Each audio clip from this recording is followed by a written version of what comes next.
السلام علیکم ورحمۃ اللہ وبرکاتہ۔ اعوذ باللہ السمیع العلیم من الشیطان الرجیم من ہمزہ ونفخہ ونفثہ۔ بسم اللہ الرحمن الرحیم۔ رب هب لي حکما والحقنی بالصالحین واجعل لي لسان صدق فی الآخرین واجعلنی من ورثة جنة النعیم واغفر لأبی انه كان من الضالین ولا تخزنی یوم یبعثون یوم لا ينفع مال ولا بنون الا من اتى اللہ بقلب سلیم۔ اس کے بعد ابراہیم نے اپنے رب سے دعا کی کہ اے رب مجھے حکمت عطا فرما، مجھے نیک لوگوں میں شامل فرما دے، اور پچھلے لوگوں میں یعنی آنے والے لوگوں میں مجھے سچی ناموری عطا فرما دے، مجھے نعمتوں والی جنت کے وارثوں میں شامل فرما، اور میرے باپ کو معاف کر دے، یقیناً وہ گمراہوں میں سے ہے، اور جس دن لوگ دوبارہ اٹھائے جائیں گے اس دن مجھے رسوا نہ کرنا، جس دن نہ مال کوئی فائدہ دے گا اور نہ ہی اولاد، سوائے اس کے کہ کوئی اطاعت گزار دل لے کر اللہ کے حضور میں حاضر ہو جائے۔ محترم سامعین کرام، سورۃ الشعراء سورہ نمبر 26 اور اسی سورت سے آیت نمبر 83 سے لے کر کے 89 تک آپ کے سامنے ابھی تلاوت کی گئی۔ بفضل اللہ، بعون اللہ، بتوفیق اللہ، آیتوں کا ترجمہ بھی آپ تمام کی خدمت میں اللہ کی توفیق سے پیش کر دیا گیا۔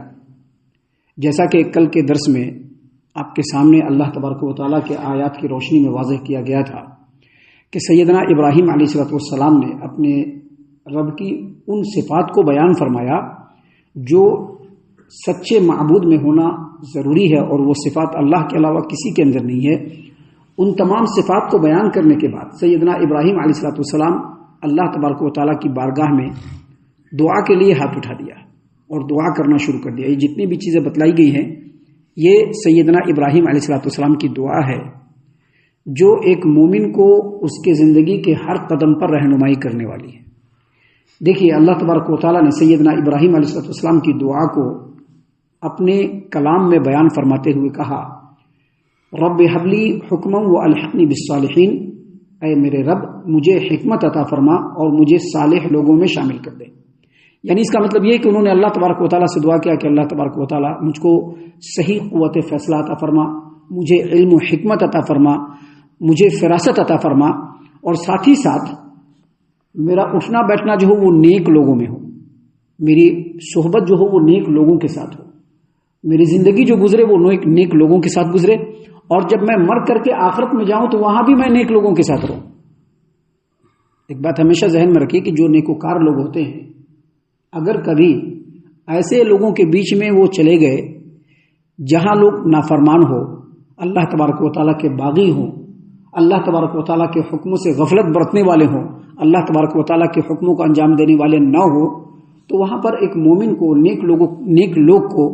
مومن کو ایک نیک آدمی کو کیسی تکلیف ہوتی ہے، کیسی کفت محسوس ہوتی ہے، وہ وہی نیک آدمی سمجھتا ہے۔ لہذا اللہ تبارک و تعالیٰ نے سیدنا ابراہیم علیہ السلام کے دعا کے ذریعے سے یہ پیغام دیا ہے کہ مومنوں، اللہ تبارک و تعالیٰ سے ہمیشہ دعا کرتے رہنا کہ اللہ مجھے نیک لوگوں میں شامل فرما، دنیا میں بھی اور آخرت میں بھی۔ حالانکہ جو آدمی نیک ہوگا آخرت میں تو اللہ اس کو نیک ہی لوگوں میں رکھے گا، لیکن پھر بھی اللہ تبارک و تعالیٰ سے دعا کرنا چاہیے۔ ہمارے پیارے رسول صلی اللہ علیہ وسلم کی جو وفات ہونے لگی تو وفات کے وقت نبی کریم صلی اللہ علیہ وسلم نے اللہ سے دعا کیا، اللہم الرفیق الاعلی، اللہ تبارک و تعالیٰ جو بہترین دوست ہیں وہاں، اے اللہ مجھے ان لوگوں سے ملا دے۔ اس کا مطلب یہ ہے کہ اللہ مجھے ان لوگوں سے ملا دے۔ اس کا مطلب یہ ہے کہ دنیا میں بھی نیک لوگوں کا ساتھ ملے، اللہ سے ایسی دعا کرنی چاہیے، اور آخرت میں بھی نیک لوگوں کا ساتھ ملے، اللہ تبارک و تعالیٰ سے ایسی دعا کرنا چاہیے۔ یہی دعا سیدنا ابراہیم علیہ السلام نے یہاں پر بیان کیا کہ رب هب لي حکما والحقنی بالصالحین، اللہ تبارک و تعالیٰ مجھے علم و حکمت عطا فرما اور نیک و کار لوگوں میں مجھ کو شامل کر دے۔ دوسری دعا سیدنا ابراہیم علیہ السلام نے یہ کی، وَاجْعَلْ لِي لِسَانَ صِدْقٍ فِي الْآخِرِينَ، اور پچھلے لوگوں میں مجھے سچی ناموری عطا کر دے۔ مطلب پچھلے لوگوں میں لوگ مجھ کو جب یاد کریں تو اچھے بات سے اور اچھے کاموں سے یاد کریں، یعنی مجھ کو ایسے اچھے کام کرنے کی توفیق عطا فرما، ایسے بہترین کام کرنے کی توفیق عطا فرما جس سے بعد کے لوگ میرے بارے میں اچھائی کے ساتھ ذکر کریں. ابھی آپ دیکھیے پوری تاریخ اسلامی کھنگال دیجیے، آپ کو انبیاء علیہ السلام کے بعد سب سے بہترین اور ذکر خیر کن کا آتا ہے؟ صحابہ کرام رضی اللہ عنہم کا. اور اس کے بعد ان لوگوں کا آتا ہے جنہوں نے صحابہ کرام کے نقش قدم کی پیروی کی. ابھی دنیا میں لوگ کیا کہتے ہیں؟ اس کو خوش کر کے رکھیں گے، ان کو خوش کر کے رکھیں گے، بیوی خوش رہے گی، بھیا خوش رہیں گے، فلاں خوش رہیں گے تو بیسٹ ہے. نہیں، کون خوش رہتا ہے کون خوش نہیں رہتا ہے بھاڑ میں جائے، اس سے ہم کو مطلب نہیں ہے. اللہ رب العالمین ضرور خوش ہونا چاہیے، اور رب العالمین اگر خوش رہے گا تو رب العالمین وہ محبت سبھی کے دل میں ڈال دے گا. آپ اگر امام بخاری رحمۃ اللہ علیہ کی زندگی کو باریکی سے پڑھیے گا تو اتنے بڑے صحیح البخاری کے لکھنے والے کبھی بھی ایک جگہ پر صحیح سے نہیں رہے. جہاں پر رہتے تھے وہاں کی حکومت، وہاں کے لوگ، وہاں کا سماج کچھ نہ کچھ کرتے رہتے تھے اور بھگا دیا. مرنے کے دن بھی، یعنی مرنا ہے کل، اللہ نے ان کی موت کل لکھی ہے تو ایک دن پہلے ان کو ان کے ملک سے بھگا دیا گیا. کیوں؟ کیونکہ وہ اللہ تبارک و تعالیٰ کے کلام کو لوگوں کے سامنے پیش کرنے والے، نبی کریم صلی اللہ علیہ وسلم کی تعلیمات کو لوگوں کے سامنے پیش کرنے والے. دنیا میں تو لوگوں نے ان کے ساتھ ایسا کیا، لیکن آج اٹھا کر کے دیکھیے، چاہے کسی بھی مسلک کا ماننے والا ہو، امام بخاری رحمۃ اللہ علیہ کا نام آتا ہے تو ٹھمک جاتا ہے، کچھ نہیں کر پاتا ہے. وہ حدیثوں کی تعویل ادھر ادھر کر دے گا، لیکن امام بخاری رحمۃ اللہ علیہ پر انگلی نہیں اٹھا سکتا ہے. اسی لیے ابراہیم علیہ السلام نے یہاں پر دعا کیا کہ وجعل لی لسان صدق فی الآخرین، بعد کے لوگوں میں مجھ کو سچی ناموری عطا کر. اور اللہ تبارک و تعالیٰ نے ابراہیم علیہ السلام کی اس دعا کو قبول فرما لیا. اور جب ابراہیم علیہ السلام اس روئے زمین سے چلے گئے اور دنیا میں جب مذہبیں بن گئی، اللہ تبارک و تعالیٰ نے دینوں کو اتار دیا، تو آج کے ڈیٹ میں بھی شاید ہی کوئی ایسا مذہب کا ماننے والا ہو جو ابراہیم علیہ السلام کو اپنا پیشوا نہ مانتا ہو. آپ یہودیوں سے پوچھے کہیں گے ابراہیم علیہ السلام، عیسائیوں سے پوچھیں گے کہیں گے ابراہیم علیہ السلام، مشرکین مکہ سے پوچھا جاتا تھا وہ کیا کہتے تھے؟ ابراہیم علیہ السلام ہمارے ہیں. تو اگرچہ وہ لوگ ابراہیم علیہ السلام کے منہج سے منحرف ہیں، لیکن سبھی لوگ جب ابراہیم علیہ السلام کو یاد کرتے ہیں تو ان کی اچھائی کے ساتھ، ان کے خیر کے ساتھ، ان کی توحید کے ساتھ، اللہ تبارک و تعالیٰ کی اطاعت و فرمانبرداری میں جس طرح سے وہ اڈگ تھے، اس کے تعلق سے لوگ ان کو یاد کرتے ہیں.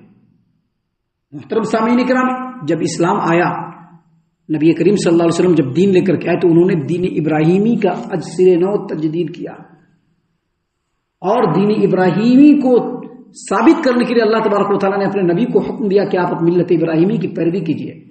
اور جو 5 وقت کی نماز یا اس کے علاوہ جو نمازیں ہیں، ان تمام نمازوں کے اندر درود ابراہیمی کو فرض قرار دیا گیا ہے. آج بھی درود ابراہیمی آپ کسی بھی نماز میں نہیں پڑھی، نماز نہیں ہوگی آپ کی. جب آپ نماز پڑھیں گے تو آخری قاعدے میں آپ کو درود ابراہیمی پڑھنا پڑے گا. اگر نہیں پڑھیں گے تو آپ کی نماز نہیں ہوئی، کیونکہ فرض ہے، واجب ہے درود ابراہیمی پڑھنا. اگرچہ آج بھی مسلمانوں کے اندر بہت سارے ایسے لوگ ہیں جو منہج ابراہیمی سے ہٹے ہوئے ہیں، لیکن اللہ تبارک و تعالیٰ نے ابراہیم علیہ السلام کو سچی ناموری عطا کر دی. سامعین کرام، اس کے بعد سیدنا ابراہیم علیہ السلام نے فرمایا دعا میں، وجعلنی من ورثۃ جنت النعیم، اور مجھے نعمتوں والی جنتوں کے وارثوں میں شامل فرما دے. اس دعا کا مطلب یہ ہے کہ سیدنا ابراہیم علیہ السلام بھی اپنے جد امجد، اپنے باوا ابراہیم آدم علیہ السلام کے اولاد میں سے، اور آدم علیہ السلام کا جو اصل مسکن ہے وہ کہاں ہے؟ جنت کے اندر. دنیا میں اللہ نے ان کو بھیجا ضرور، لیکن جیسے ہی ان کی وفات ہوئی اللہ تبارک و تعالیٰ نے ان کو جنت میں بلا لیا. ان کا وہ اصل مسکن ہے. اور جتنے بھی نیکوکار لوگ ہیں سب کے سب وارثین ہوں گے کس کے؟ سیدنا آدم علیہ السلام کے جنت میں. اسی لیے ابراہیم علیہ السلام نے یہاں پر دعا کیا کہ مجھے نعمتوں والی جنتوں کے وارثوں میں شامل فرما دے. اور پھر فرمایا وغفر لأبی انہ کان من الضالین، اور میرے باپ کو معاف کر دے، یقیناً وہ گمراہوں میں سے ہے. ابراہیم علیہ السلام نے جب مشرکوں کے خلاف توحید کی جہاد کو چھیڑ دیا تو اس کی سزا میں ان کے والد نے ان کو گھر سے نکال دیا. کس سزا میں نکالا؟ توحید پر قائم رہتے ہوئے شرک کے خلاف انہوں نے جنگ چھیڑ دیا. جیسا کہ اس سے پہلے ہم نے بتلایا کہ انہوں نے اپنے قوم کے لوگوں سے بھی، اپنے باوا سے بھی کہا کہ دیکھیے آپ جس کی پوجا کرتے ہیں اس کے اندر کچھ بھی نہیں ہے. تو اس کے پاداش میں سورہ مریم کے اندر ہے، اللہ تبارک و تعالیٰ نے فرمایا ہے کہ ان کے والد نے اپنے بیٹے ابراہیم کو گھر سے نکال دیا. اور جب گھر سے نکلنے لگے تو اس وقت وعدہ کیا کہ میں آپ کے لیے دعائے مغفرت ضرور کروں گا. اور قرآن میں آتا ہے کہ انہوں نے اپنے والد کے لیے بھی مغفرت کی دعا کی اور اپنے والدین کے لیے بھی مغفرت کی دعا کی. لیکن اللہ تبارک و تعالیٰ نے جب ان کو یہ حکم دے دیا اور جب ان کے سامنے واضح ہو گیا کہ جو مشرک ہوتے ہیں اللہ تبارک و تعالیٰ کے کھلے دشمن ہوتے ہیں ان کے لیے مغفرت کی دعا نہیں کرنی ہے, تو ابراہیم علیہ السلام بھی پیچھے ہٹ گئے. تو یہاں پر جو دعا کیا وغفر لے ابی, یہ انہی دعاؤں میں سے ہے جو نادانی میں ابراہیم علیہ السلام نے کیا. لیکن فلما تبین لہ انہ عدو للہ تبرأ منہ, قرآن میں اللہ نے فرمایا فلما تبین لہ انہ عدو للہ تبرأ منہ, جب ان کے سامنے واضح ہو گیا کہ ان کا باپ جو ہے وہ اللہ تبارک و تعالیٰ کا دشمن ہے, تو اس وقت انہوں نے برات کا اظہار کر لیا اور اس کے بعد کبھی بھی انہوں نے مغفرت کی دعا نہیں کی. تو یہاں پر اسی بات کو اللہ تبارک و تعالیٰ نے بیان فرمایا ہے کہ دعا میں اگرچہ انہوں نے مغفرت کی دعا کی لیکن بعد میں انہوں نے مشرکوں کے لیے مغفرت کی دعا مانگنا چھوڑ دیا. اور اسلام میں بھی ہے کہ اگر کوئی آدمی شرک کا دلدادہ ہے یا شرک کرتے ہوئے مر گیا اس کے لیے مغفرت کی دعا ہم نہیں کر سکتے. اس کے بعد سیدنا ابراہیم علیہ السلام نے دعا کی ولا تخزنی یوم یبعثون یوم لا ينفع مال ولا بنون, اور جس دن لوگ دوبارہ اٹھائے جائیں گے اللہ تبارک و تعالیٰ مجھ کو رسوا نہ کرنا. یعنی رسوا نہ کرنا کیا مطلب؟ میں قیامت کے دن پہنچوں گا, پوری خلقت ہوگی وہاں پر موجود, میرے باپ کو جب وہاں پر پریشانی ہوگی اور ان کو جب عذاب دیا جائے گا تو اللہ تبارک و تعالیٰ اس وقت مجھ کو رسوا نہ کرنا. حدیث میں آتا ہے صحیح البخاری کتاب احادیث الانبیاء باب قول اللہ تعالی واتخذ اللہ ابراہیم خلیلا, سیدنا ابو ہریرہ رضی اللہ عنہ نے روایت کیا کہ نبی کریم صلی اللہ علیہ وسلم نے فرمایا کہ قیامت کے دن ابراہیم علیہ السلام دیکھیں گے کہ ان کے والد جو ہے وہ پڑے ہوئے ہیں, ان کے چہرے کے اوپر سیاہی اور غبار چھایا ہوا ہے, تو وہ رب العالمین کے سامنے گزارش کریں گے کہ اللہ تو نے وعدہ کیا تھا کہ تو مجھ کو قیامت کے دن رسوا نہیں کرے گا. اور اس سے زیادہ رسوائی کی کیا بات ہوگی کہ پوری خلقت یہاں پر موجود ہے, ابراہیم بھی ہے اور ان کے والد کے ساتھ ایسا معاملہ ہو رہا ہے.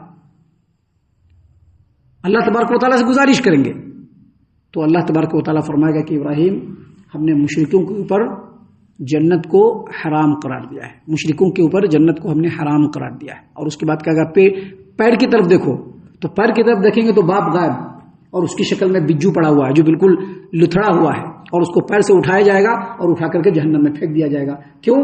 چہرے کو مسخ کر دیا جائے گا. کیوں؟ کیونکہ ابراہیم کی رسوائی نہ ہو, ابراہیم کی رسوائی نہیں ہو. ابراہیم کی رسوائی نہیں ہوگی لیکن مشرک اپنے انجام کو پہنچے گا اور ہر حال میں پہنچے گا, چاہے وہ کوئی بھی ہو, کسی کا باپ ہو کسی کا بیٹا ہو, مشرک ہر حال میں اپنے انجام کو پہنچے گا.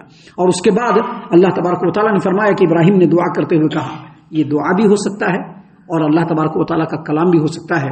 اللہ نے فرمایا کہ ابراہیم نے کہا کہ اس دن اے اللہ جس دن لوگ دوبارہ اٹھائے جائیں گے مجھے رسوا نہ کرنا, جس دن لا ينفع مال ولا بنون, نہ کسی کا مال کسی کو کام آئے گا نہ کسی کا اولاد کسی کو کام آئے گا. آج کے ڈیٹ میں اولاد پر بڑا یہ ہوتا ہے نا, آدمی کو چھوٹی سے چھوٹی خوشی سے بہت خوشی ہوتی ہے اور چھوٹی سے چھوٹی تکلیف اگر اولاد کو مل گئی تو بڑی تکلیف دل میں ہو جاتی ہے.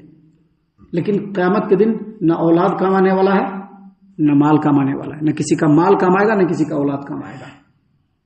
کیا کام آئے گا؟ اللہ تبارک و تعالیٰ نے آگے فرمایا الا من اتى اللہ بقلب سلیم, سوائے اس کے کہ جو آدمی اطاعت و فرما برداری اور اطاعت گزاری والا دل لے کر کے رب کے بارگاہ میں پہنچے گا تو بس وہی کام آئے گا. باقی دنیا کا کوئی بھی چیز قیامت کے دن کام آنے والا نہیں ہے. یہ دعا کا بھی حصہ ہو سکتا ہے اور اللہ تبارک و تعالیٰ کی طرف سے سمجھانا بھی ہو سکتا ہے تمام انسانوں کو. ابھی آگے اور بھی باتیں ہیں جو اللہ تبارک و تعالیٰ نے بیان فرمائی ہے, جس کو انشاءاللہ کل اور کل کے بعد کے دروس میں ہم آپ کے سامنے پیش کریں گے. ہم اللہ سے دعا کرتے ہیں کہ اللہ تعالیٰ ہم تمام کو ان تمام باتوں کے اوپر خوب غور و فکر اور تدبر کرنے کے ساتھ ساتھ ان باتوں پر عمل کرنے کی بھی توفیق عنایت فرمائے, آمین. اللہ تعالیٰ ہم تمام کو صحیح معنوں میں پکا سچا مومن مسلمان بنائے, اللہ اور اس کے رسول صلی اللہ علیہ وسلم کی اطاعت و فرما برداری کرنے والا بنائے, صحابہ کرام رضی اللہ عنہم کے طریقے پر چلنے والا بنائے, جنت الفردوس میں جگہ عطا فرمائے. اے اللہ ہم تمام کو جہنم سے پناہ دے, اے رب العالمین ہم تمام کو جہنم سے پناہ دے, اے مالک الملک ہم تمام کو جہنم سے پناہ دے, آمین یا رب العالمین. وما علینا الا البلاغ المبین.